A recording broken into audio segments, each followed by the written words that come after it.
9. 인연의 사슬. 편지를 썼다는 것, 또 그것을 우체함에 넣었다는 그 사실에 의해 무엇 때문인지 나는 모든 것을 체념한 사람처럼 아오이를 잊겠다고 결의했다. 오늘날까지 내 가슴 속의 아오이는 집요하게 일상 속을 파고들었다. 그렇지만 이제는 독감을 한 곱이 넘긴 것처럼 모든 것이 가벼워졌다. 아니, 그것은 가벼움이 아니라 오히려 무거움이라 해도 좋을 것 같다. 너무 무거워서 체념할 수밖에 없었다. 다카시가 내게 고한 그 사실이 과거의 모든 수수께끼와 의구심들을 깨끗이 날려버렸다. 유산? 어차피 구할 수 없었대. 다카시는 고개를 설레설레 저으며 그 다음 말을 이었다.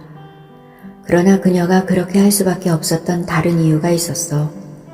나는 긴장된 표정으로 다음 말을 기다렸다. 판결을 기다리는 피고의 기분으로. 아오이 앞에 나타난 내 아버지가 아기를 지우려고 강요한 거지. 어떻게 그런 일이? 다카시는 내 눈을 똑바로 쳐다보았다. 내가 없을 때 우연히 아버지가 내 방을 찾아왔다. 거기에는 방금 산부인과에서 돌아온 아오이가 있었다.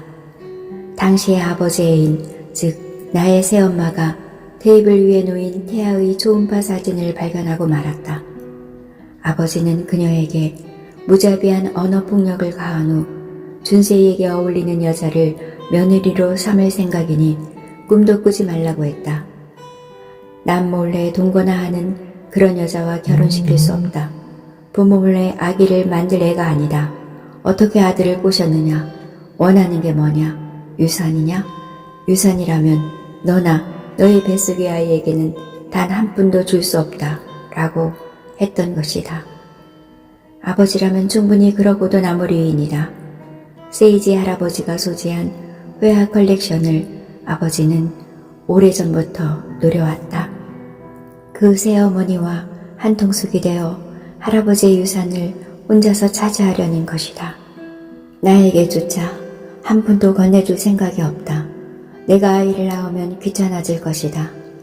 새어머니는 아버지 이상으로 그것을 원하지 않았다. 아오이에게 사자하는 편지를 쓰면서 그녀가 얼마나 고통스럽게 과거를 이겨냈는가를 느낄 수 있었다. 그리고 그 가혹한 시간 속에서 그녀는 나를 저주했음에 틀림없었다. 그것이 가능하다면 시간을 돌려서 그녀 앞에 서서 머리를 숙이고 싶었다. 그러나 지금은 이미 오랜 세월의 끝자락을 우리 두 사람은 헤엄쳐 나가고 있다. 이제 와서 아무 소용이 없는 사죄였다. 행복하게 살아가는 그녀의 인생을 다시는 더럽히고 싶지 않았다. 그래서 나는 이탈리아로 가기를 포기하고 편지라도 쓰고자 했던 것이다. 처참한 피로감에 젖은 채 나 자신을 저주하면서 조용히 편지를 써내려갔다. 그것을 우체통에 넣는 순간 나는 크게 한숨을 몰아쉬고 그냥 그 자리에 주저앉고 말았다. 눈물이 메마를 때까지 울었다. 아무것도 모르고 있었지만 모든 것은 내 책임이다. 피보다 더 붉은 우체통에 몸을 기댄 채 내가 어떻게 이런 인생을 살아왔는가 하고 돌이킬 수 없는 그 시간들을 애달퍼했다.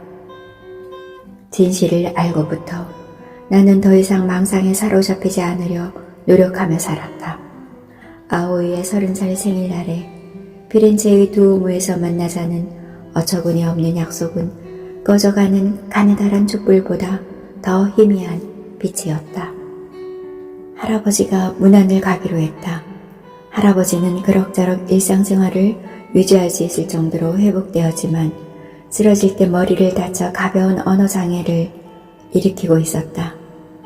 내 말은 알아듣지만 대답은 거의 하지 못했다.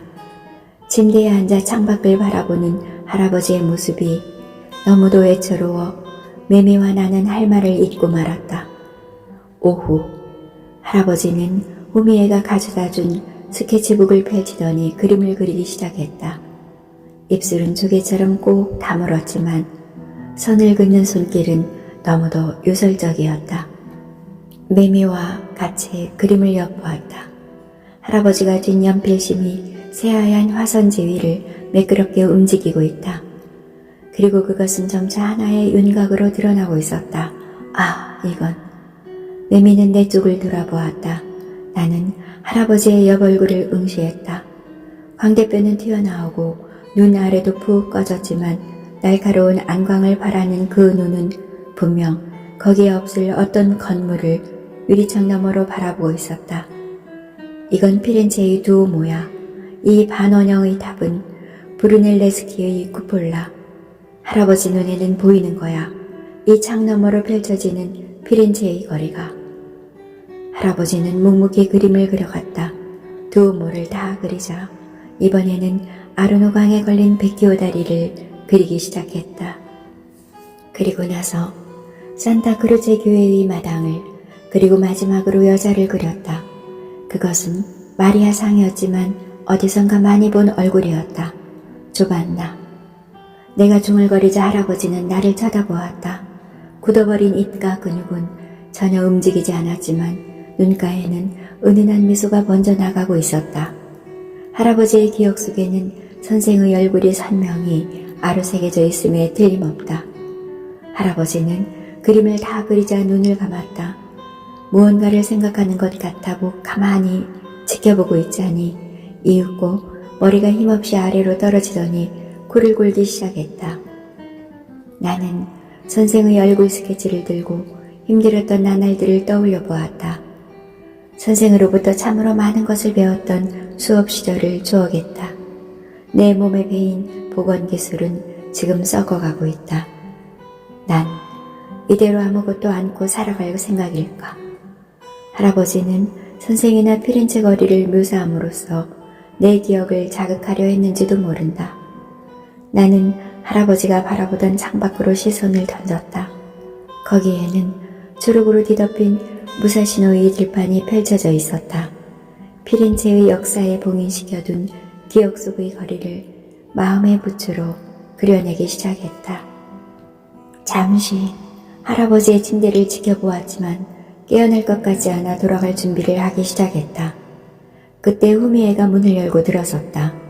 그 표정은 빛을 반사하지 않는 어둠 속에 깊이 잠겨 들어가 있었다. 왜 그러세요? 하고 묻는 바로 그 순간 그녀의 등 뒤에서 아버지의 아가타 기요마사가 얼굴을 내밀었다. 내 입은 그와 동시에 얼어붙었다. 아버지의 뒤에서 새어머니가 얼굴을 내밀었다. 물론 이 여자를 어머니로 인정한 적은 없다. 아, 잘 지내고 있느냐? 아버지는 웃으면서 그렇게 말했다. 거짓으로 가득 찬 비뚤어진 미소였다. 얼굴 반은 위선으로 지낸 오랜 세월이 때가 묻어 딱딱하게 굳어버렸다. 그는 실패한 조각범이었다. 아버지의 눈길이 매미 쪽으로 옮겨갔다. 그리고 그녀의 전신을 찬찬히 뜯어본 후 마치 냄새라도 맡듯 코로 숨을 들이쉬었다. 이쪽은 새 애인? 여전히 무례한 말버릇이었다. 문득 아오이의 얼굴이 내리를 스쳐갔다. 그날 아버지가 던진 한마디 한마디가 나와 아오이의 역사를 만들어낸 것이다. 나와 아오이의 그렇게 단단한 인연의 사슬을 끊어버렸다. 이 사내가 우리의 행복을 무참히 짓밟은 것이다. 다음 순간 나는 아버지를 덮치고 있었다. 그 뒤의 일은 잘 기억나지 않는다. 여자들의 비명소리가 병실을 가득 메우고 후미에와 매미가 필사적으로 나를 말렸다. 네, 다시 오마. 이놈 머리 좀 식혀둬. 하고 아버지는 후미에를 향해 외친 후 병실을 빠져나갔다. 간호원들이 달려와 극도의 흥분 상태에 빠진 나를 붙들었다. 결국 나는 병실로 옮겨져 진정제를 맞아야 했다. 내가 휘두른 몇 방의 주먹질 가운데 한 방이 아버지의 얼굴에 명중했다. 그 감촉은 마치 썩은 나무 둥치를 내지를 때처럼 둔탁하고 불쾌한 것이었다. 약효 때문인지 내가 눈을 떴을 때는 이미 어둠이 내려 있었다. 병실의 불도 꺼지고 작은 오렌지색 병실등만이 은은히 주위를 밝히고 있었다. 곁에는 매미가 있었다. 내가 무슨 짓을 했는지 서서히 자각하면서 그녀의 얼굴을 똑바로 볼 수가 없었다. 물어봐도 돼? 잠시 후 매미가 중얼거렸다. 질문이라기보다는 자신을 향해 말하는 듯한 담담한 어조였다. 아오이가 누구? 당혹스러운 질문이었다. 아오이에게 뭐라고 했어? 아오이에게 사죄하란 말이야. 하고 아버지를 향해 외쳤어. 응? 아오이, 누구? 준세이가 이전에 스케치북에 얼굴을 그렸던 그 동급생이야? 오래전에 그녀와 나를 혼동하기도 했잖아. 나를 안을 때 나를 아오이로 착각하고 이름을 불렀잖아. 응? 아오이, 누구? 그 사람을 아직도 못 잊는 거야? 준세이와 그 사람 사이에 무슨 일이 있었는데? 아오이와 내 아이를 돌려달라고 외쳤는데 혹시 그건? 매미는 거기까지 단숨에 말하고는 눈물을 글썽이며 입을 다물어버렸다. 나는 시선을 돌려버렸다.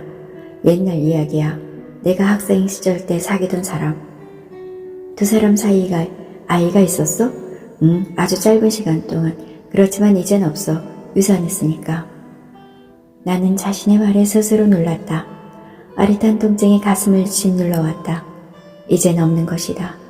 인간의 에고가 아기를 죽였다. 그것은 내가 죽인 거나 다름없다. 조용한 병원에도 시간은 어김없이 흘러가고 있었다. 시계의 주침이 시간을 새겨간다. 병원 특유의 냄새가 처음처럼 그렇게 불쾌하지는 않았다. 에탄올 냄새의 바다에 상처 입은 정신으로 내가 푹 잠겨있는 이미지가 떠올랐다. 그때 아오이는 혼자 병원에 가서 혼자 처리했다. 나에게는 비밀로 하고 모든 것을 혼자서 했다. 왜 나를 필요로 하지 않았을까? 고통스러울 때 아무에게도 의지할 수 없는 사람이었다. 모든 것을 늘 혼자서 결정하는 강한 사람이었다. 나는 그것을 부러워했고 존경했고 또 저주했다. 지금도 아오이를 잊지 못하는 거지? 매미의 목소리가 어둠 속에서 떨리고 있었다. 그래, 잊을 수 없어 라는 말을 하고 싶었지만 입이 떨어지지 않았다. 우린 다시 만날 수 없어. 다시는 사랑을 나눌 수 없는 거야. 그럼 됐잖아. 내 말에 내가 취하고 있다는 느낌이 들었다. 또 후회의 감정이 일어났다. 그렇지만 준세의 마음속에는 틀림없이 아오이가 있는 거잖아. 있다고 내가 뭘 말할 수 있겠니? 있긴 있는 거지? 대답할 말이 없었다. 내가 아무 대꾸도 한 차 매미의 어투는 점점 감정적이 되어갔다. 둘 사이에 무슨 일이 있었는지 난 몰라. 잔인한 말인지도 모르겠지만 확실히 말해두겠어. 나와는 아무 관계도 없는 잊을 수 없는 사람이 있는데도 나를 곁에 두고 마치 대용품처럼 여겼어. 필사적으로 억누르고 있던 매미의 감정이 본물이 터지고 말았다. 매미는 흐느껴 울었다. 코를 울적이는 소리가 공기를 울린다. 나는 나야. 누구도 대신할 수 없어. 절대로 그런 존재가 되고 싶지 않아. 매미, 난 그런 생각으로 널 만나는 게 아니야. 그러나 매미의 감정은 이미 아무도 억제할 수 없을 정도로 심하게 뒤틀려 있었다. 목소리는 점점 더 거칠어져 갔다. 매미의 마음이 손에 잡힐 듯 내 가슴에 닿아왔다. 동정받고 싶지 않아. 여자에게 동정만큼 잔혹한 건 없단 말이야. 잠깐 기다려. 나가려는 매미를 불러세웠다. 자리에서 일어서려는데 관계를 일으켰던 낮의 후유증 때문인지 가슴에 통증이 일었다. 매미는 문을 열고 우뚝 멈춰서더니 뒤를 돌아보았다. 복도에서 흘러들어오는 빛 때문에 그녀는 선체로 그림자가 되어 있었다. 여태 나에게 있어 그녀는 하나의 그림자에 지나지 않는 존재였을까? 그럴 리가 없다. 그러나 그것을 부정할 만한 말이 나오지 않았다. 그녀가 도대체 어떤 표정을 짓고 있는지 볼 수도 판단할 수도 없었다. 나는 아오이가 없는 공간을 메워주려고 준세이를 사랑한 게 아니야. 준세이가 과거에서 벗어나지 못하는 한 난 이렇게 살 수 없어. 더 이상 모욕당하기 싫단 말이야. 매미는 울먹이며 그런 말을 남기고 나가버렸다. 다시 문이 닫히고 방 안은 어두워졌다. 오늘 하루를 돌아보면서 한숨을 내쉬었다. 보건사로서 무엇을 어떻게 복원시켜야 좋을지 생각해 보았다. 깊은 밤, 집으로 돌아오니 자동응답 전화기의 램프가 깜빡이고 있었다. 천천히 전화기 앞으로 다가가 버튼을 눌렀다. 재생시켜 보았지만 무언이었다. 물을 끓여 커피를 뽑았다. 매미일까 하고 멍하니 생각해 보았다. 한 통화 녹음되어 있습니다. 라는 기계음이 들리고 테이프를 되감자 재생이 시작되었다. 1초, 2초, 3초. 상대는 말이 없다. 나는 귀를 가까이 댔다. 쉬 하는 미세한 소리가 들려왔다.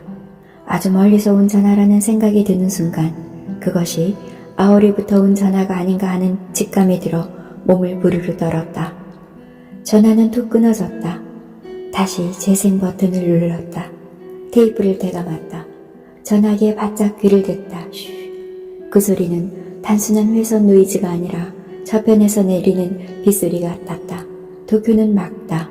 일기예보에 의하면 오늘은 전국적으로 막다고 했다. 재생이 시작되자마자 숨기를 억누르는 듯한 미세한 호흡음이 들려왔다. 아오이라는 생각이 들어 견딜 수 없었다. 편지에는 주소밖에 쓰지 않았다. 그러나 그 주소는 10년 전과 변하지 않았다. 그녀가 이쪽 전화번호를 기억하고 있다면 전화를 걸어온다 해도 이상한 일이 아니다. 설마. 나는 다시 한번 재생 버튼을 눌러보았다. 빗소리, 미세한 숨소리, 그리고 어떤 딱딱한 소리도 들려왔다. 전화가 끊어지기 직전에 등 뒤에서 문을 닫는 듯한 딱딱한 느끼는 소리 하나가 들려왔다. 나는 수화기를 들었다. 나도 모르게 이탈리아 전화번호를 누르고 있었다. 매미의 룸메이트 인수가 나왔다. 지금 이탈리아가 몇 시인지 금방 판단이 서지 않았다. 왜 전화 저편에서 인수가 나오는지도 알 수 없었다. 파는 꿈을 꾸는 듯한 비현실적인 기분으로 오랜만에 이탈리아로 전화를 한 것이다. 그녀는 내 전화를 진심으로 기뻐해 주었다. 어떻게 지내? 매미는 잘 있니? 하고 이탈리아어로 이것저것을 물어왔다. 나는 적당히 맞장구를 치면서 이쪽 생활, 매미와의 관계 등을 간단히 전했다. 하긴 그래. 어디 있든 생활한다는 게 정말 힘들어. 하고 인수는 웃었다. 수화기 저편이 마음에 걸려 참기가 힘들었다. 지직 하는 국제전화 특유의 노이즈가 내 고막을 집요하게 갈고 있었다. 나는 물었다. 지금은 맑은데 옛 밀라노 얘기를 알고 싶다고? 잠깐만 신문을 볼게. 인수가 수화기를 놓았다. 사삭사삭 하는 노이즈가 들려왔다. 도대체 이런 초조감은 어디에서 온 것일까? 침착해야 해. 나 자신을 향해 몇 번이고 그렇게 중얼거렸다. 냉정하게 생각해보면 알 수 있는 일 아닌가? 아오이가 전화를 할 리 없지 않는가? 나는 그녀에게 냉혹한 행동을 했다. 편지 정도로 그녀가 용서해 줄 리 없다. 게다가 지금 아오이는 행복하다. 과거의 불행 따위는 떠올리기도 싫을 것이다. 그런 생각을 하자 마음이 가라앉았다. 모든 것이 나의 착각이 불러일으킨 환상에 지나지 않는다. 말도 안 되는 이런 생각은 빨리 버리도록 하자. 다시 사삭 하는 소리가 들리더니 인수의 웃음띤 목소리가 들려왔다. 오랜만에 전화도 다 한다고 했더니 밀라노 일기를 알려달라졌니? 나는 미안해 하고 사과했다. 비야. 인수의 목소리에 나는 돌처럼 그 자리에 굳어버렸다. 비라고 되어 있네. 이쪽은 맑은데 그쪽에는 하루 종일 비래. 고마워. 그건 알아서 뭘 하게? 아니야 아무 일도. 또 전화할게. 벌써 끊어? 매미는 잘 지내? 거기 없니? 그 앤 널 따라간 거야. 방금까지 여기 있었어. 지금은 나가고 없어. 나갔어? 왜? 그렇게 왜 갑자기 전화해서 밀라노 일기만 묻는 거니? 내가 그냥 전화를 끊어버리면 난 정말 혼란스러울 거야. 매미 어떻게 지내고 있어? 난 천천히 눈을 감았다. 그리고 말했다. 매미는 나에게 아직 잊을 수 없는 사람이 있다는 걸 알고 집을 나가버렸어. 인수에게 작별을 고하고 수화기를 놓은 후 다시 한번 재생 버튼을 눌러 테이프를 대감았다. 다음 날부터 나는 기다리는 사람이 되어버렸다. 밖에도 나가지 않고 온종일 아오이가 전화를 걸어오기를 기다렸다. 그러나 일주일이 지나도 전화는 걸려오지 않았다. 매미도 돌아오지 않았다. 내가 주먹을 날린 아버지는 어떻게 하고 있을까? 할아버지는 건강을 되찾았을까? 시간만이 더 차갑게 흘러가고 있었다. 나는 사람을 사랑하는 것에 대하여 생각해 보았다.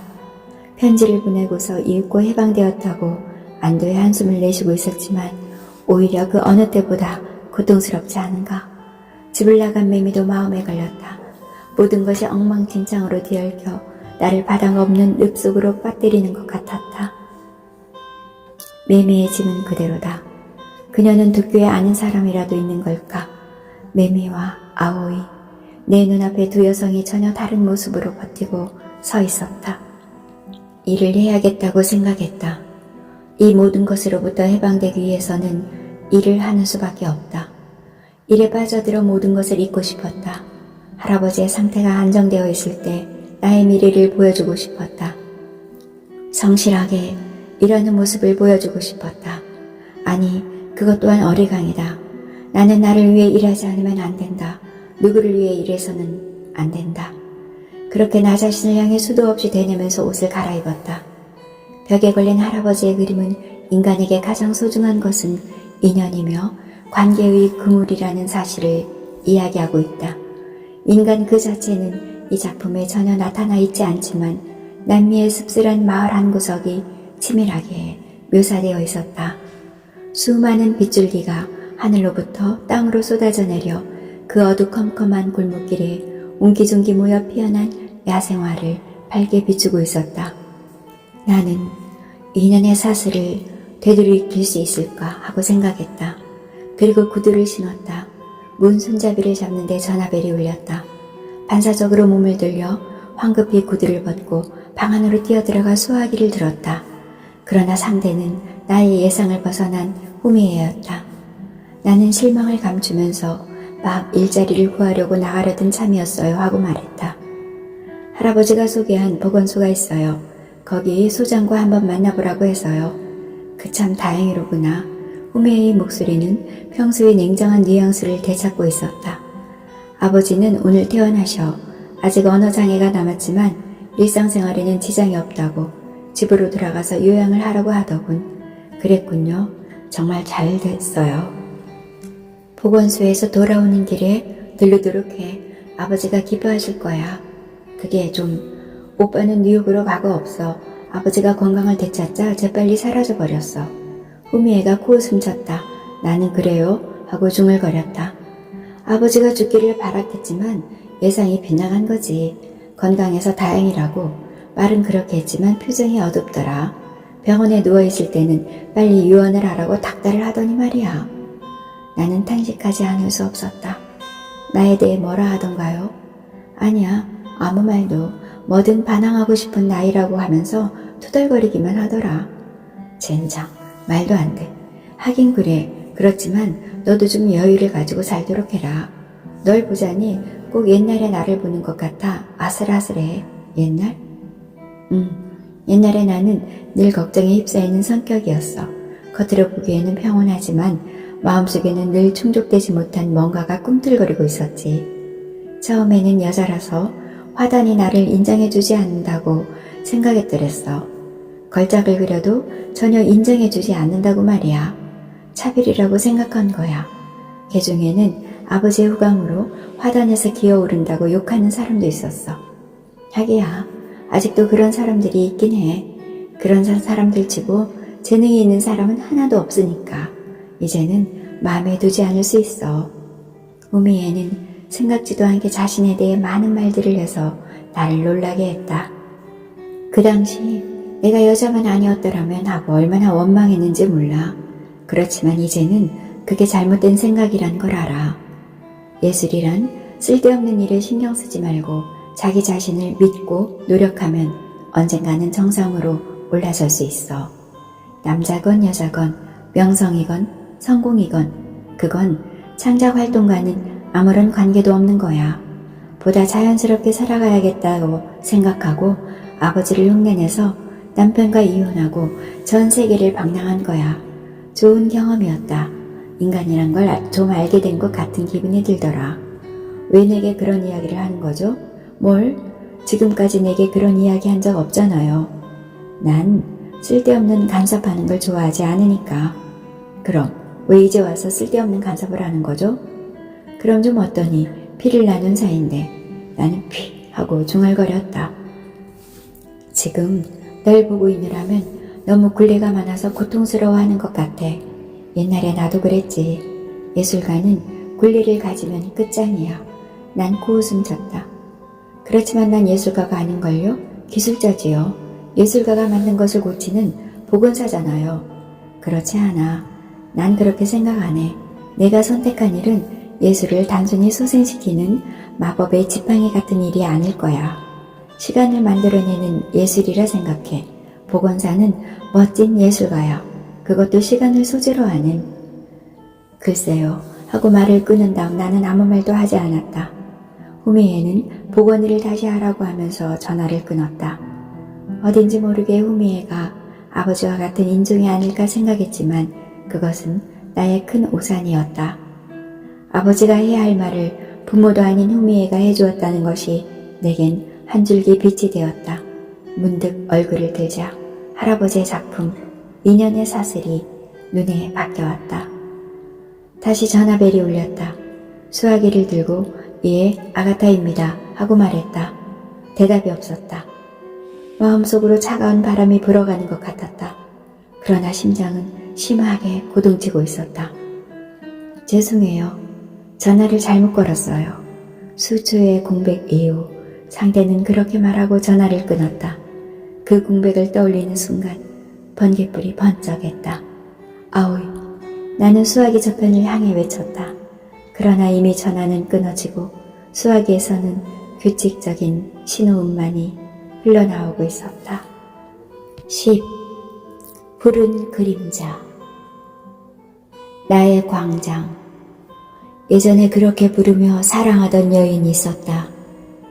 세상에 녹아들지 못하고 혼자 떠들며 살아가던 내게 있어 그녀는 막다른 골목길에서 갑자기 나타난 도시의 광장처럼 시원스러운 존재였다. 별다른 용건도 없이 나는 시간이 남아도는 노인처럼 매일 그곳을 찾아갔다. 그녀의 품에 안겨 있을 때 나는 자신이 고독하지 않고 행복한 존재라 생각할 수 있었다. 이국에서 태어나 18살까지 조국을 모르고 자란 나에게 같은 얼굴의 동년배들은 한결같이 마음의 희로가 다른 이국인이나 마찬가지였다. 사고방식이 전혀 달라서 신경을 곤두세우는 일들 뿐이었다. 여기는 미국이 아니야. 누군가가 내 삶의 방식을 비판했다. 대학생활에서 겨우 마음을 쉴 수 있는 광장을 발견했을 때 나는 그것이 사랑이란 걸 깨달았다. 그래서 온 힘을 기울여 그녀를 사랑하고 그 때문에 너무 힘이 들어가 사랑이 도를 넘어버렸다. 서둘지 말라고 늘 냉정한 그 사람의 말에도 불구하고 나는 그 사람의 모든 것을 사랑했다. 영원하지 못한 찰나의 꿈과도 같은 여름 햇살은 왜 이다지도 뻔뻔스러울 정도로 순진무구한가. 여름이 올 때마다 그 밝은 햇살 아래서 갈 곳을 몰라 어두운 그늘을 가려 걸어가는 나였다. 그것이 나의 인생이었다. 매미가 집을 나가고 한 계절이 훌쩍 지나가려 하고 있다. 내가 없는 틈을 타서 매미는 짐을 가지러 왔었다. 메모지에는 옛 친구 집에 신세지게 되었으니 걱정하지 말라고 생각보다 담담한 필체의 메모가 남겨져 있었다. 그것을 마지막으로 그녀에게서 아무런 소식도 없었다. 그 옛날 그렇게 이 우메가오카이 집을 나가버린 여자가 있었다. 아니, 정확히 말해 쫓겨난 여자가 있었다. 젖 먹던 힘을 다해 손에 넣은 나만의 광장이었다. 놀이터, 마음의 쉼터, 미래를 생각하는 장소. 왜 헤어져야 하는 거야? 그녀는 현관 입구에 우두커니 선 채 떨리는 가느다란 목소리로 그렇게 말했다. 냉정을 잃은 나는 그녀가 무슨 말을 하든 내 가슴에 스스로 못질을 하면서 부서져 갔다. 너무도 사랑했기에 돌이킬 수 없었다. 왜냐고? 널 어떻게 믿을 수 있겠니? 머릿속이 백지장으로 변해 아무 말도 들리지 않았다. 예전처럼 살아갈 수 있을 것 같아? 웃기지 마. 내가 한 짓을 좀 생각해봐. 그것도 모르겠어? 나가줘. 2번 다시 내 앞에 나타나지 마. 흥분한 나와는 달리 그녀는 가만히 내 발끝을 응시하고 있었다. 그리고 얼굴도 들지 않고 소리도 없이 현관 바깥으로 사라졌다.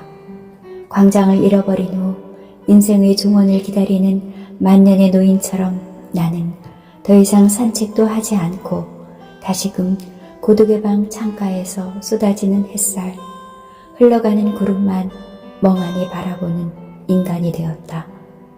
마음의 문을 굳게 닫고 누구와도 만나지 않았다. 오후 나는 일에 나섰다. 할아버지에게 소개받은 샌다가야의 보건소에 근무하게 된 지도 3달이 지나고 있었다. 새로운 공방은 샌다가야의 숲에 인접한 시원한 곳인데 작업실 창을 통해 공원의 숲을 정면에서 바라볼 수 있었다.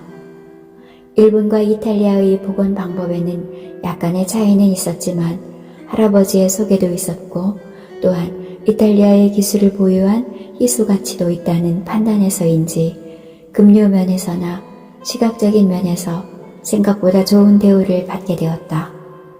보건술이라고는 하지만 사실 개인에 따라 방법이 제각각이다. 이것이 올바른 보건술이라고 교과서적으로 결론을 내릴 수도 있지만 실제로는 그 작품의 손상 정도, 제작 연대, 화가의 독특한 수법에 따라 복원 방법은 제각기 다르다. 거기에다 복원사 나름대로 개발한 방법 등의 차이에 따라 복원술은 복원사의 수만큼 다양하다 해도 과언이 아니다. 내가 일본의 복원소에 취직한 것도 그리 놀랄 일이 아닌지도 모른다. 오히려 많은 경험과 실적을 가졌기에 높이 평가받은 것이다. 오랜만에 공방 냄새를 맡자 마음이 가라앉는 것을 느낄 수 있었다. 파니스나 화구의 독특한 향기가 후각신경을 타고 뇌 속 기억을 주재하는 장소를 자극하여 조간 나의 공방에서 일하던 가장 즐거웠던 수업 시절을 떠올리게 했다. 새로운 공방의 작업장은 각 복원사에게 충분한 공간을 주었고 나에게 주어진 공간만 해도 조반 나의 공방에서 누리던 공간의 3배나 되었다. 또한 칸막이가 설치되어 있어 프라이버시도 유지할 수 있었다. 조용한 클래식 음악이 방해되지 않을 정도의 낮은 볼륨으로 울려 퍼지고 있었다. 천장도 높고 작업대나 조명기구나 크레인 등 근대적인 설비도 갖추고 있었다. 처음부터 나는 예상하지 못한 일을 맡게 되었다. 유명한 미술 컬렉터가 타계하고 그 사람이 보유하고 있던 명화를 모두 전시하려는 기획이 세워졌다. 그 가운데는 심하게 손상된 그림이 한 점 있었는데 다름 아닌 프란체스코 코사가 만년에 그린 유채화였다. 인연과 업이 설키고 설킨 그 코사의 작품을 받아들고 나는 놀라지 않을 수 없었다. 1605년 이탈리아 칼라브리아에서 태어나 1682년에 로마에서 죽은 프란체스코 코사는 일본에서는 거의 알려져 있지 않다. 그러나 미술사에 자주 이름이 거론되는 화가이다. 코사를 17세기 중엽의 가장 중요한 화가 중의 한 사람으로 규정하는 평론가도 있다. 이탈리아에서는 그의 전기도 출판되어 있다. 현재는 암스테르담의 리제스타 미술관과 코펜하겐의 국립미술관, 로마의 국립미술관 등에서 작품을 볼 수 있는데 원래가 과작이라 남은 작품도 적고 대부분 개인이나 교회가 소장하고 있다. 일본에서 이렇게 우연히 코사의 복원에 참가하게 된 것은 기적 같은 일이기도 하고 심상치 않은 인연을 느끼게 하는 일이기도 하다. 어떤 사건을 겪은 이후이기도 하고 또한 일본으로 돌아와 살아갈 길을 선택하는 데 고심하던 시기이기도 해서 갑자기 내 눈앞에 나타난 코사의 작품을 통해 나는 어떤 신의 의지 같은 것을 느끼지 않을 수 없었던 것이다. 코사의 그림은 오랜 세월 거칠게 보관되었고 습기가 많은 장소에 세워놓았던 탓인지 화면 전체에 물감이 여기저기 떠오르고 떨어진 곳이 많았다. 소유주의 교양과 인품을 의심하지 않을 수 없는 그런 보존 상태였다. 그러나 그 화가는 일본에서는 무명이지만 17세기를 대표하는 피렌체의 천재적인 화가였다. 기획한 미술관 관장이 내 소문을 듣고 찾아와서 무슨 수를 쓰든 이 그림을 살려내고 싶다고 했다. 또한 보존 상태가 나쁘다는 소문이 퍼지지 않게 은밀하게 되살려 놓고 싶다고도 했다. 컬렉터와의 인간관계상 이탈리아에서도 이런 식의 은밀한 복원이 자주 행해지곤 한다. 공방에는 많은 우수한 인재가 있었지만 몇 가지 큰일을 맡고 있어서 이것까지 맡을 여력이 없었던 것이다. 바로 거기서 나라는 존재의 가치가 살아난 것이다. 나는 성실하고 순진무구했던 20대의 나를 다시 한번 되찾기 위해서라도 기분을 새로이 하여 코사복원에 몰두하기로 결심했다. 작품에는 어느 시대인지는 모르지만 복원에 가해진 흔적이 남아있었다. 300년 전의 작품인 만큼 그동안 컬렉터가 복원사에 복원을 의뢰한 적이 있을 것이다. 미술관 관장의 말에 의하면 현재의 컬렉터가 구입한 후로 한 번도 손을 대지 않았다 하니 아마도 이탈리아의 복원사 손을 거쳤을 것이라고 하였다. 나는 가만히 코사를 바라보는 데서부터 시작하기로 했다. 자신을 어떻게 하기를 바라는지 작품 그 자체가 말을 걸어오기를 기다렸다. 복원사가 기술에 대한 자만심으로 제멋대로 복원하는 것이 아니라 무엇보다 먼저 그림에 깃들인 혼의 목소리에 귀를 기울이고 그 목소리와 조화를 이루면서 작업해 나가는 것이 내가 생각하는 최선의 방법이다. 우선 전체를 조망하여 느낀 인상은 코사의 작품치고는 색깔이 무겁게 깔려있다는 것이었다. 복원 작업을 거치면서 원래의 밝은 색감이 죽어버린 듯한 느낌이 들었다. 고전주의에 깊이 매료되어 있던 코사이긴 했지만 아카데미즘에서 멀리 떨어져 있던 사람이라고 한다. 그의 작품에서 어딘지 모르게 영적인 힘이 느껴진다. 예전의 복원사는 그런 코사의 혼을 무시하고 자신의 인상을 우선하여 색을 넣은 것 같았다. X선 사진이나 좌회선 형광 사진 등을 구사하여 복원 전의 바탕 그림을 조사함으로써 예전의 복원 때 리터치가 심했고 원화 위에도 물감이 너무 짙게 발라졌다는 사실이 밝혀졌다. 또한 물감층을 분석해보니 밝은 부분일수록 더 물감이 짙게 발라졌고 어두운 부분은 얇게 발라졌음이 드러났다. 그림 표면에 두텁게 발려있는 바니스와 예전의 복원사가 행한 수술이라 할 수 있는 덧칠 부분은 가능한 한 제거하기로 했다. 바니스의 세정은 미네랄 스피릿으로 상층을, 하층은 에탄올을 사용했다. 찡하게 코를 찔러오는 에탄올 냄새에 그리운 수업 시절과 함께 17세기를 살았던 한 천재 화가의 혼이 내게로 다가왔다. 덧칠의 제거도 에탄올을 사용했다. 어느 정도 제거가 끝나자 물감층 표면에 다갈색의 오물이 부착된 것이 드러났고 그것을 암모니아 희석수로 씻어냈다. 세정은 일종의 카타르시스 상태로 복원사를 이끌고 간다. 작업 과정 가운데서도 가장 꼼꼼한 일이지만 나는 그때 마음이 정화되어 가는 듯한 느낌을 받을 때가 많다. 그림이 덮어쓰고 있는 시간적이며 정치적, 종교적 오물을 일단 씻어냄으로써 그림의 원래적인 그림이 그려질 때의 순수한 상태를 회복하는 것이다. 에탄올로 이전 복원사의 흐트러진 정신을 씻어내는 행위를 하며 나는 카타르시스의 순간을 맞이하는 것이다.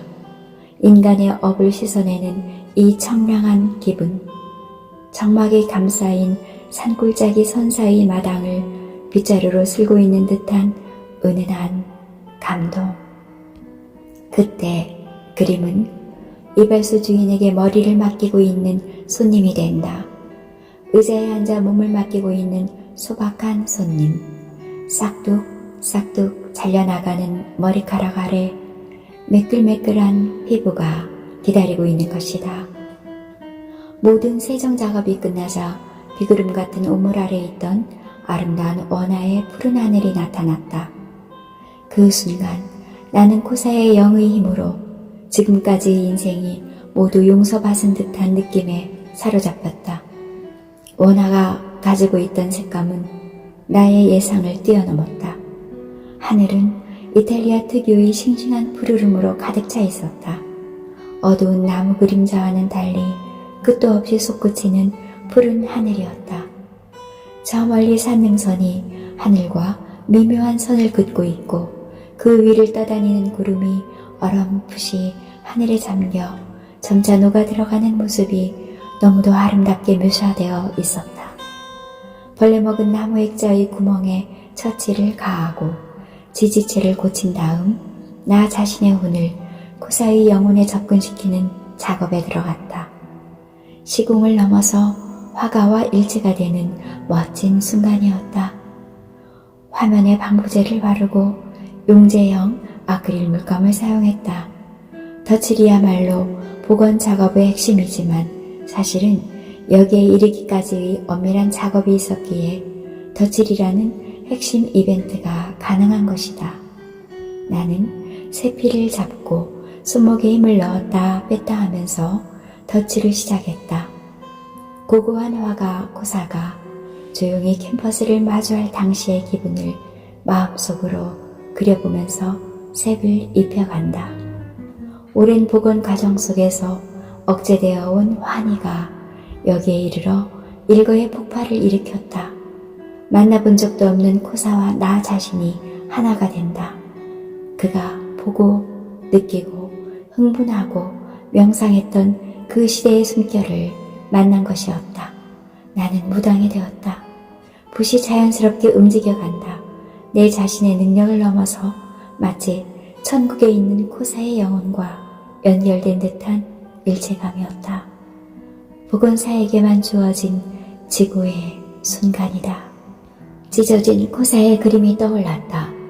몇 번이나 나를 악몽 속으로 몰아넣었던 그림이다. 그러나 이 복원으로 인하여 그 아픔에서 일어설 수 있었고 코사와 화해할 수 있었다.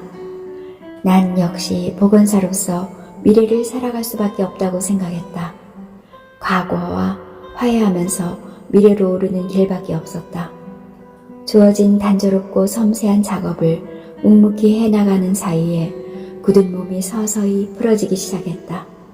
짧은 시간에 새로운 직장에 적응할 수 있었던 것도 복원이라는 기술이 가져다주는 따스하고 의미심장한 분위기 덕분이기도 했다. 일본의 복원사들은 모두 조용하고 온화한 사람들이었다. 일이 끝나면 때로 역전 선술집으로 가서도 사생활이나 화단에서 이름이 알려진 할아버지에 대해 아무도 필요 이상의 말은 하지 않았다.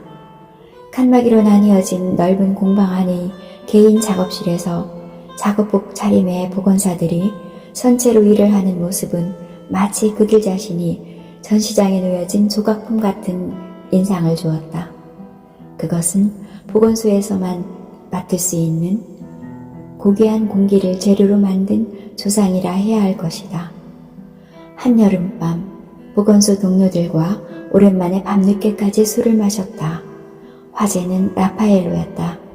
누군가 나를 향해 자네 라파엘로와 닮았어 라는 말을 계기로 이야기는 르네상스 시대의 피렌체 미술 전반으로 퍼져나갔다. 예전에 이탈리아 미술관에서 똑같은 말을 들은 적이 있어서인지 내 얼굴은 긴장해서 웃음 쪽으로 풀어져 갔다. 좀 멍하니 있는 모습이 좀 닮았어 라는 말에 나는 기어이 웃음을 터뜨리고 말았다. 나는 라파엘로가 그린 성모상을 좋아했다. 다른 어떤 화가의 성모보다 상냥하고 풍성하며 이상적인 미를 간직하고 있기 때문이다.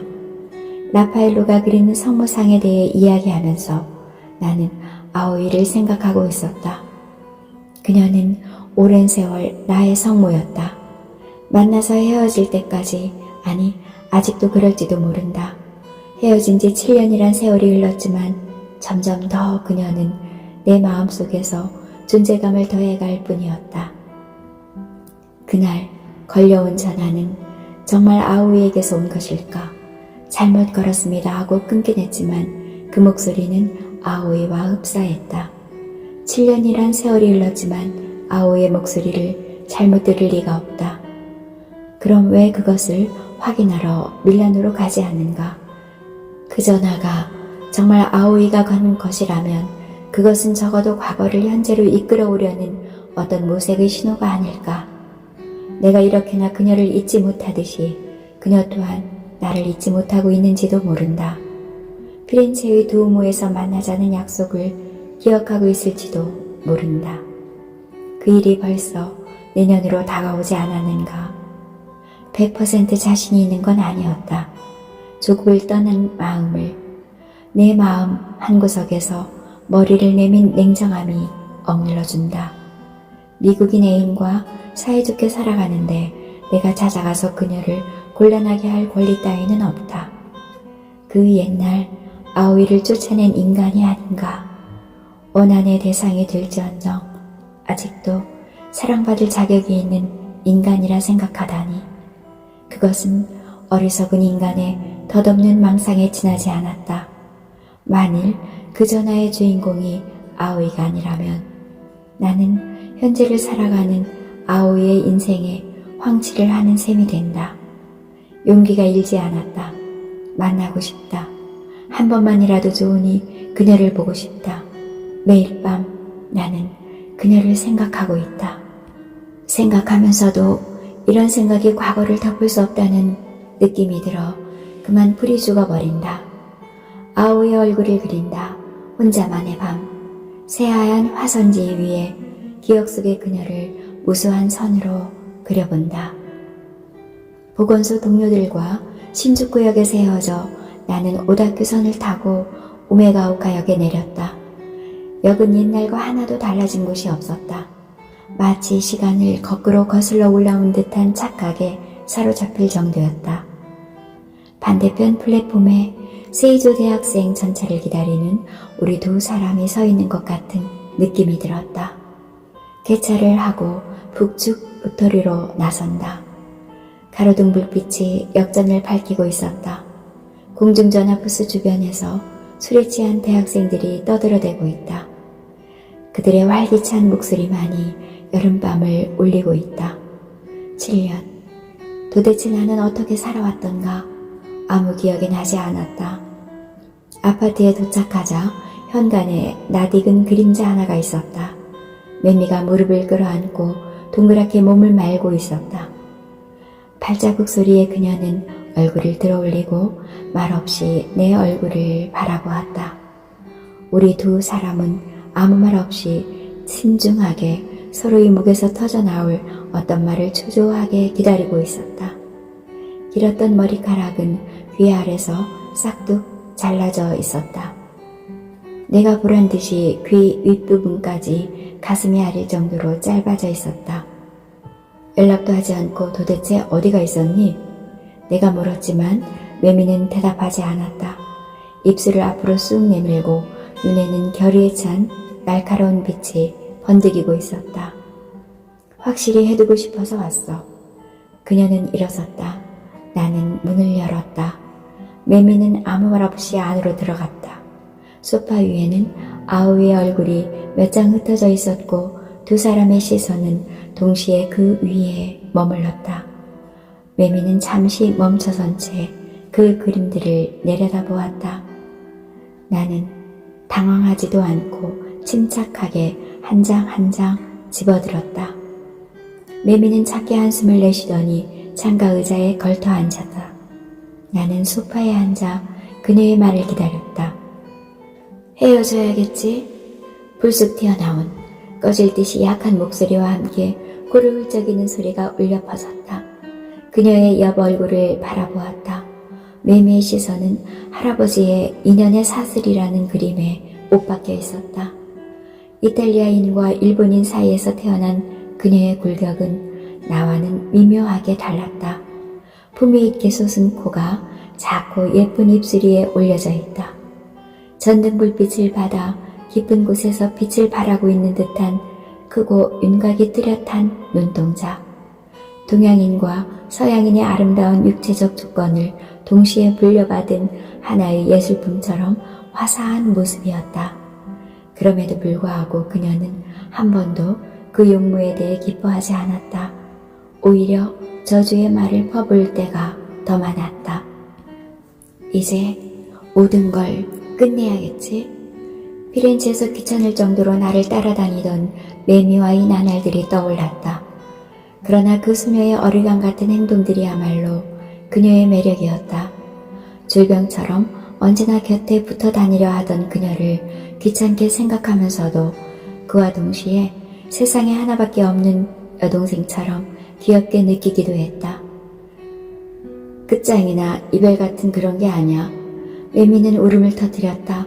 그러더니 갑자기 울음을 멈추고 이번에는 억지로 웃어 보였다. 코를 훌쩍이며 필사적으로 감정을 억누르고 있었다. 위로받고 싶지 않아.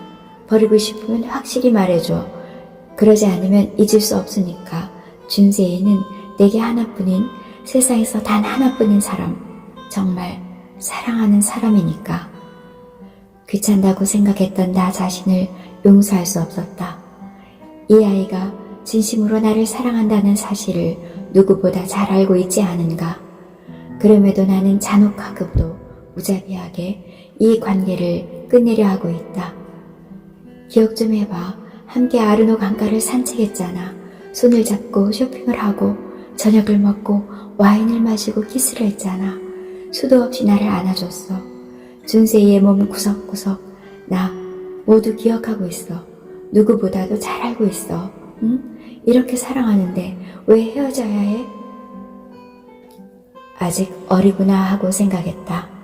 하는 일마다 실수만 저지르는 매미에게 손을 들고만 경우도 많았다.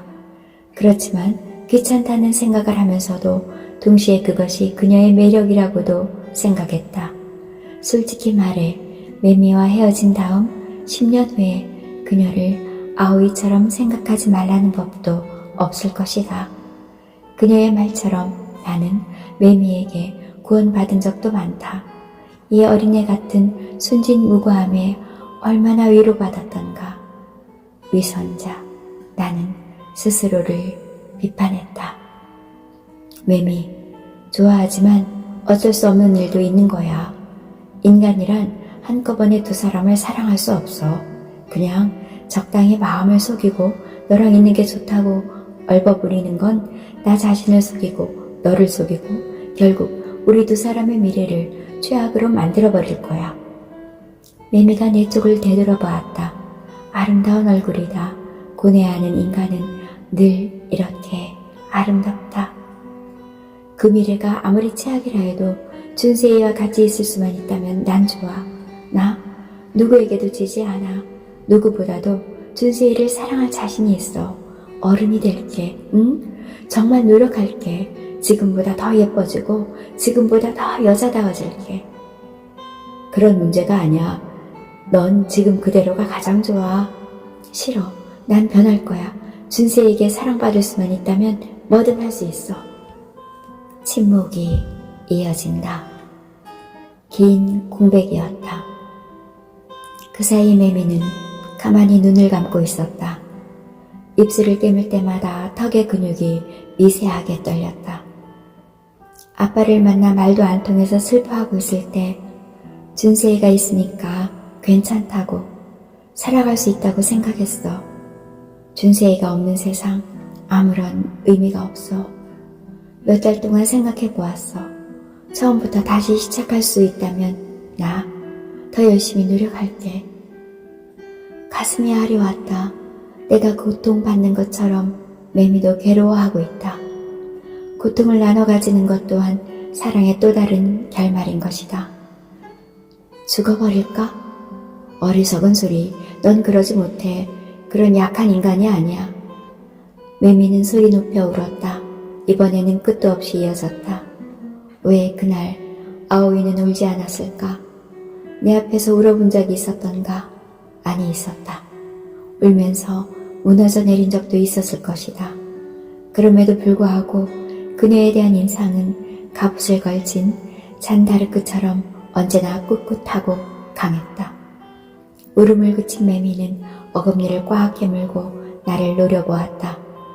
그럼 내가 다른 남자에게 안겨도 좋아? 준세이 아닌 다른 남자가 나를 사랑해도 좋단 말이지? 매미를 끌어안은 미지의 남자가 뇌리를 스치더니 가슴으로 아릿한 통증이 일었다. 내 팔 속에 어린애처럼 소록소록 잠든 매미의 얼굴이 떠올랐다. 빛 속에서 아오이의 얼굴을 본 적이 없었다. 아오이의 잠든 얼굴에는 달빛만이 비치고 있었다. 푸른 그림자가 얼굴 표면을 감싸고 있는 조용한 인상만이 남아있을 따름이다. 정말 괜찮은 거야? 잠시 망설이다 고개를 끄덕였다. 매미의 얼굴에서 신경줄기들이 숲속의 나무처럼 일제히 위로 솟구쳐 올랐다. 좋아? 좋아? 다른 남자에게 안겨도? 다시는 나를 만날 수 없는데도? 내가 없어지는데도 좋아? 어쩔 수 없는 일이야. 왜? 그건... 매미는 벌떡 자리에서 일어서더니 티셔츠를 두 손으로 잡더니 갑자기 옷을 벗기 시작했다. 청바지에도 손을 댔다. 어이, 뭐라는 거야? 옷 입어? 싫어. 싫고 좋고가 아니야. 옷을 입어. 벌거벗는다고 바뀌는 건 없어. 매미는 손길을 멈추고 다시 울음을 터뜨리고 울면서 옷을 벗었다. 실오라기 하나 걸치지 않는 모습으로 내 앞에 서서 똑바로 나를 바라보았다. 마음이 흔들렸다. 절박한 매미의 마음이 그대로 전해져 왔기 때문이다. 이렇게 누군가에게 사랑받은 적이 있었던가? 아오이는? 매미의 처절한 마음은 그 무엇보다 사랑스러웠고 또한 귀찮기도 했다. 그녀를 가슴에 끌어안자 따스한 온기와 심장의 고동소리가 전해져 왔다. 그녀는 몸을 뒤틀면서 나를 원했지만 나는 감정을 억눌렸다. 나를 짓누르며 행위를 요구하는 매미를 제지했다. 무슨 말을 하고 싶은 것 같았지만 그건 말이 되어 나오지 않았다. 흉폭하게 흥분한 매미, 짐승처럼 온몸으로 버둥대는 매미, 눈물 콧물로 범벅이 된 얼굴로 의미 불명의 말을 외치는 매미. 그녀의 두 팔을 좌우로 누르고 한참이나 가만히 있자 서서히 그녀의 열기도 식어갔다. 내가 움직이지 않으면 움직이지 않는 것만큼 매미는 흥분하여 발버둥 쳤다.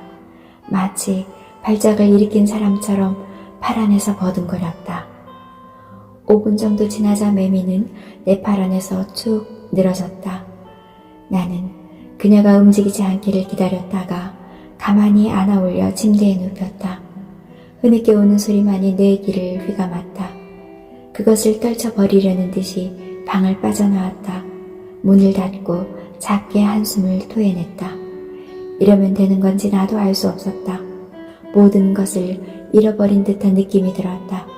어쩔 수 없다. 이렇게 하는 길 외에는 솔직하게 살아갈 방법이 없지 않는가. 소파에서 눈을 붙이고 아침 햇살이 비쳐들 무렵 잠에서 깨어났다. 매미가 깨어나기 전에 나서기로 했다. 얼굴을 피하고 싶었다. 도둑처럼 문을 열고 밖으로 나왔다. 시원했다. 잠시 푸른 하늘을 바라보면서 뭔가를 기다렸다. 그러나 아무 일도 일어나지 않는다는 것을 확인한 후 나는 공방이 있는 센다가야를 향해 출발했다. 시간만이 조용히 나와 세계를 이어주고 있다. 내게 주어진 공방의 작업실에서 정신을 똑바로 차리기 위해 조금씩 일을 해나갔다. 단조로운 작업이 이렇게 마음을 안정시켜 주리라고는 생각지 못했다. 벗겨지고 부서진 부분을 고치면서 그런 행위를 통해 정상을 되찾아가는 카타르시스를 느꼈다. 저녁, 빨리 일을 마치고 할아버지를 찾아갔다. 신주쿠에서 전차를 내려 세이부 신주쿠선으로 갈아탔다. 여름이 끝나고 땀의 많은 계절에서 마음이 메마르는 가을로 접어들고 있음이 사람들의 움직임이나 대화나 거리 풍경에서 느껴졌다. 가을이 성큼 다가온 것을 쨍하게 맑은 공기를 통해 느낄 수 있었다. 할아버지는 낡은 목대 침대에 누워 있었다. 입원을 반복한 탓인지 최근 몇 달 동안 눈에 보일 정도로 체력이 떨어졌다. 말을 하는 감각은 회복하였으나 입가의 신경과 근육이 굳은 탓에 미소를 지어도 볼 위에서 거의 그림이 그려지지 않았다. 그러나 그것은 다른 이유도 있었다. 당신이 귀여워하던 매미와 내가 헤어진 것을 아무래도 눈치챈 것 같았다. 또는 매미가 이곳을 찾아왔는지도 모른다. 일은 잘 되고 있니? 할아버지의 목소리는 낮고 힘이 없었다. 일본의 복원 방법도 배우고 있어. 그리고 여기 복원사들은 한결같이 사람들이 좋아서 생각한 것보다 잘 적응하고 있어. 할아버지는 고개를 끄덕였다. 슬플 정도로 여유였다. 이미 남은 시간이 없다는 것을 알 수 있었다. 잠시 세상 돌아가는 이야기를 나누었지만 대화에는 예전 같은 그런 활기가 없었다. 그 멍청한 녀석에게는 그 후로 연락이 있든? 아버지? 할아버지는 억지로 웃어 보이려 했지만 그때마다 볼의 근육이 실룩거리고 기침이 나와 결국 얼굴을 찡그리고 말았다. 아니, 그 이후로 깜깜무소식이야. 참 편한 놈이로군. 내게 아버지가 있다는 것 자체가 믿어지지 않아. 그 사람과 이야기다운 이야기 한 번 나눈 적도 없고 게다가 어머니의 자살도 아버지가 원인이라면서 그 사람이 죽인 거나 마찬가지야. 너무 심했나? 하고 생각했지만 할아버지는 한번 눈을 지그시 감더니 각오를 굳힌 듯 고개를 끄덕이며 입을 열었다. 사고 같은 자살이라고는 하지만 내 애미를 죽음으로 몰아넣은 건 그놈이야. 사고 같은? 빌딩 옥상에서 떨어졌어. 술에 취해서. 목격자의 말에 의하면 눈이 흩뿌리는 날이었는데 빌딩 가장자리를 하염없이 걸어 다녔다는구나. 그렇게 왔다 갔다 하다가 그만. 처음 듣는 이야기였다. 나는 아버지에게 약을 먹고 죽었다고 들었다. 이미 마음이 부서져 버렸던 거야. 그렇게 만든 건 바로 기요마사, 그놈이 지금 여자와 만나기 시작하고부터지. 반쯤 열린 창으로 정원의 소나무가 보였다. 할아버지가 소중하게 키운 나무다. 할아버지는 천천히 시선을 그쪽으로 옮겼다. 그 당시를 떠올리는 것 같았다. 내게 어머니에 대한 기억은 하나도 없었다. 내 생활 쪽은 어떠냐? 할아버지는 잠시 침묵을 지키다가 화제를 바꾸었다. 빌딩에서 떨어지는 순간 어머니의 고뇌를 상상해 보니 숨이 꽉 막혔다. 마음이 가라앉기를 기다렸다가 여러 가지 일들이 있었다고 대답했다. 할아버지가 매미를 걱정한다는 것을 얼굴 표정을 통해 알 수 있었다. 여러 가지 일들이 있는 게 당연하지. 그렇지만 후회하지 말아야 해. 결국 할아버지는 매미의 일을 입에 담지 않았다. 필요해 라는 한마디를 남기고 눈을 감더니 금방 잠들어 버렸다. 할아버지는 나의 유일한 가족이었다. 그 잠든 얼굴을 바라보고 있으려니 나도 모르게 눈물이 흘러내렸다. 어머니는 처음부터 부재였다. 아버지는 처음부터 타인이었다. 할아버지가 죽으면 나는 혼자 남게 된다. 매미도 떠나고 그렇다고 아오이가 돌아온다는 보장도 없다. 아오이. 모든 것을 잃어버렸을 때 나는 도대체 무엇을 어떻게 복원할 생각일까? 아오이. 나는 지금 복원 방법을 잃어버린 상태다. 어떻게 이 마음속에 바람구멍을 뚫어야 할지 알 수 없었다. 늘 하듯이 차근차근 조각조각 고쳐나가는 수밖에 없지만 손이 움직여주질 않는다. 미래라는 이름의 완성도가 떠오르지 않았다. 가을이 시작될 무렵 공방에 한 남자가 찾아왔다. 아가타 씨, 손님 오셨어요 하고 사무실 여직원이 나를 부르러 왔다. 작업하던 손길을 멈추고 고개를 돌리자 그녀의 뒤편으로 낯익은 얼굴 하나가 서 있었다.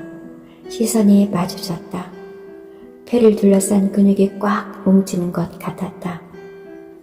다카나시 아키라는 피렌체의 공방에 앉아있을 때보다 살이 좀 올랐고 그런 탓에 부풀어 오른 듯이 보였던 얼굴이 묘하게 작아진 듯 했다. 여기는 어떻게 알았어? 자네가 화재가 되고 있어서 말이야. 이 어깨는 좁으니까. 좁은 화재인가? 글쎄, 그런 대로 괜찮은 느낌이야. 자네가 복원한 코사 그림에 대한 평판이 자자해. 그는 입가에 미소를 띄었다. 여전히 도발적인 자세에는 변함이 없었다. 애써 찾아왔는데 일이 끝나면 술이라도 한잔 나누자는 그의 말에 어쩔 수 없이 나는 고개를 끄덕였다. 아오야마의 교차로에서 한 블록 들어선 곳에 다카나시 단골에 러시아 레스토랑이 있었다. 발라라이카로 러시아 민요를 연주하는 곳이었다. 그 후 선생과는 연락을 취하니 이런저런 세상 돌아가는 이야기를 나누다가 다카나시가 물었다. 전혀. 아들처럼 그렇게 소중히 여겨주던 사람인데 왜? 그 이야기는 별로 하고 싶지 않군. 그 그림을 찢은 사람이 선생이기 때문에 나는 와인 글라스를 입에 댄 채 다카나시의 얼굴을 노려보았다. 가득 찬 와인이 파도를 일으키며 흔들리고 있었다. 자네를 질투하고 있었을 줄이야. 그렇지 않아. 그러나 공방 애들은 한결같이 그렇게 말하던데 짓거리고 싶으면 제 멋대로 짓거리라 그러지 뭐. 그럼 왜 선생과 연락을 취하지 않지? 조반 나는 오랜만에 내 입을 통해 튀어나온 그 이름에 나도 놀라고 말았다. 조반 나는 그럴 사람이 아니다. 그렇게 말하고 나는 자리에서 일어섰다. 감정이 이렇게 무거울 줄은 몰랐었다. 일어서다가 현기증 때문에 그 자리에 그냥 주저앉을 뻔했던 것이다.